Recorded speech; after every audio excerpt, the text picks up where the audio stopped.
أعوذ بالله من الشيطان الرجيم بسم الله الرحمن الرحيم جزا الله عنا سيدنا ومولانا محمد صلى الله عليه وآله وسلم السلام علیکم ورحمۃ اللہ وبرکاتہ۔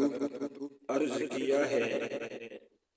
اس کے ساتھ زندگی بسر کرنے میں اتنا مزہ آئے گا جتنا پھولوں کی سیج پہ رات بسر کرنے میں آئے گا، جتنا پھولوں کی سیج پہ رات بسر کرنے میں آئے گا۔ جس کا اخلاق اچھا نظر آئے گا، جس کا اخلاق اچھا نظر آئے گا، ہر ہر بول شہد سے بھی میٹھا سنا جائے گا،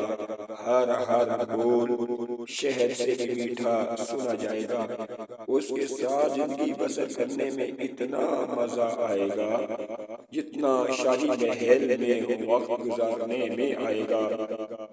جس کی زندگی میں کام و آرام نظر آئے گا،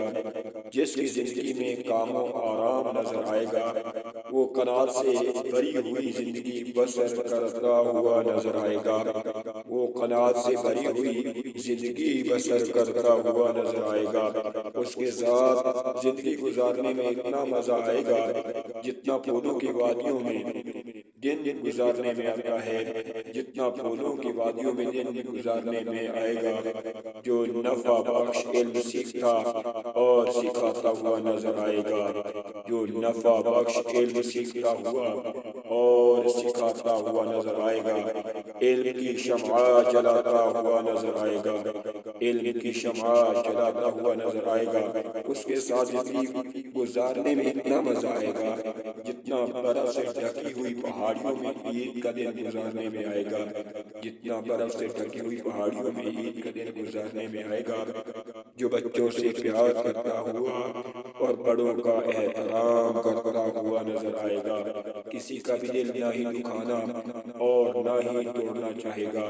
اس کے ساتھ زندگی بسر کرنے میں اتنا مزہ آئے گا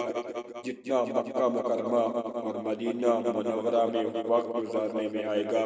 جتنا مکہ مکرمہ اور مدینہ منورہ میں وقت گزارنے میں آئے گا۔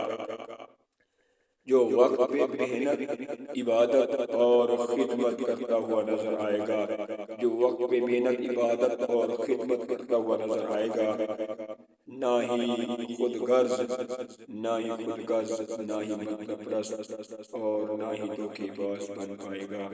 نہ ہی خود غرض، مطلب پرست اور نہ ہی برائی جیسی لعنت میں مبتلا ہو پائے گا، نہ ہی برائی جیسی لعنت میں مبتلا ہو پائے گا، نہ ہی برائی جیسی لعنت میں مبتلا ہو پائے گا۔